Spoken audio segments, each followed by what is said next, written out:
Vous avez abordé le problème du tutorat, même cité tutorat, mentorat, de façon assez générique. Moi, j'aimerais savoir comment pratiquement, comment c'est institutionnalisé même, combien vous avez d'élèves qui le font, d'étudiants, et si les étudiants qui sont tuteurs ont des rémunérations. Est-ce que c'est des gens, justement, qui ça permet d'être moins dans la précarité? Enfin, comment c'est géré en pratique, le tutorat? Alors, en général, je réponds en général, depuis la loi ORE, il y a des directions d'études, des directs dans chaque université. Et ces directions d'études ont plusieurs missions, mais notamment d'organiser les recrutements des tuteurs. Donc les tuteurs sont généralement des étudiants en doctorat, que moi je distingue des parrains qui sont là des étudiants de master. Donc nous à Bordeaux on a un système de tutorat et un système de parrainage. Donc le parrain c'est un étudiant de master qui est parrain de 1, 2 ou 3 étudiants de première année pour les accompagner dans l'apprentissage de ce qu'est l'université.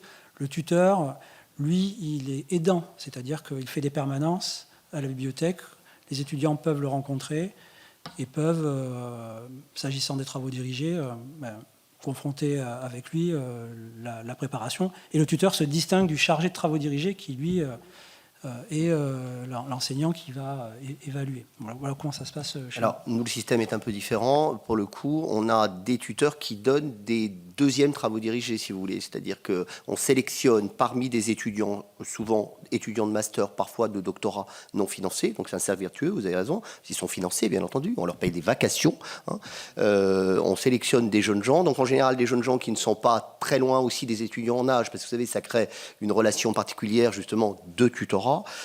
Et ensuite, on ouvre 4 ou 5 espaces d'1h30 toutes les semaines où les étudiants peuvent aller.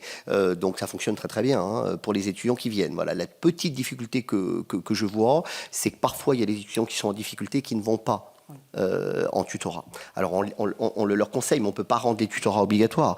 Donc on leur dit vous devriez y aller, vous êtes fragile, etc. Ils n'y vont pas nécessairement. Donc c'est là où il y a un point. Parfois on arrive à trouver des tutorats où il y a plutôt des bons étudiants, ce qui est quand même le comble. Bah oui, vous savez, ceux qui sont stressés, qui veulent travailler, etc.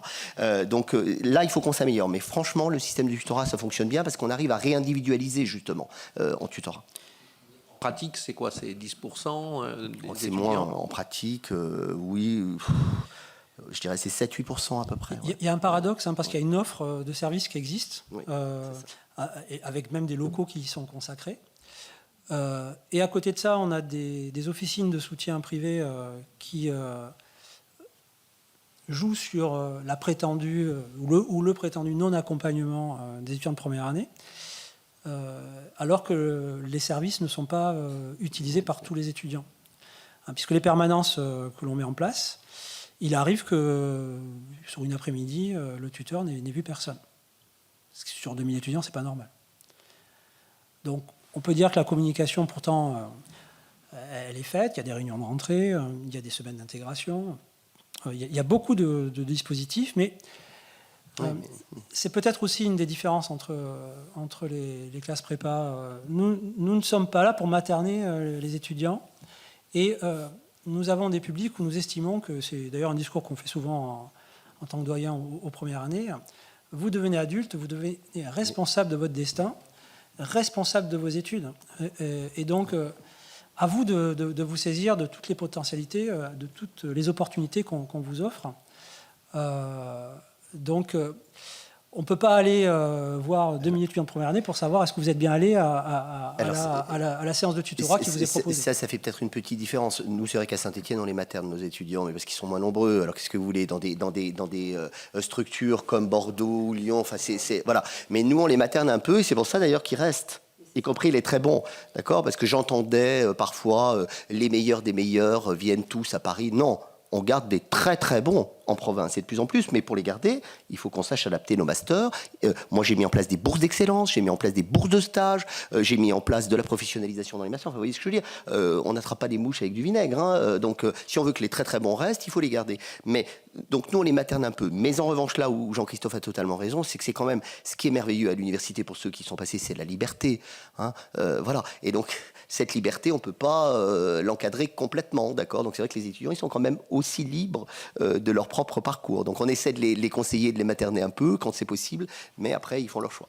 Mais sous prétexte de cette autonomie, est-ce qu'on est vraiment sûr que la communication est bien faite ? Ah oui, franchement. Oui, on communique énormément. Nous, en plus, alors c'est différent avec Bordeaux, mais nous, par exemple, c'est sous l'autorité de la responsable de première année, par exemple. C'est-à-dire que nous, c'est la collègue de première année, que parmi ces 12 fonctions administratives, on a rajouté une 13e, et qui gère, c'est elle qui sélectionne, elle donne des directives aux tuteurs. Donc non, vraiment, il y a une vraie communication, mais après, oui, il y a des jeunes qui n'utilisent pas tous les moyens.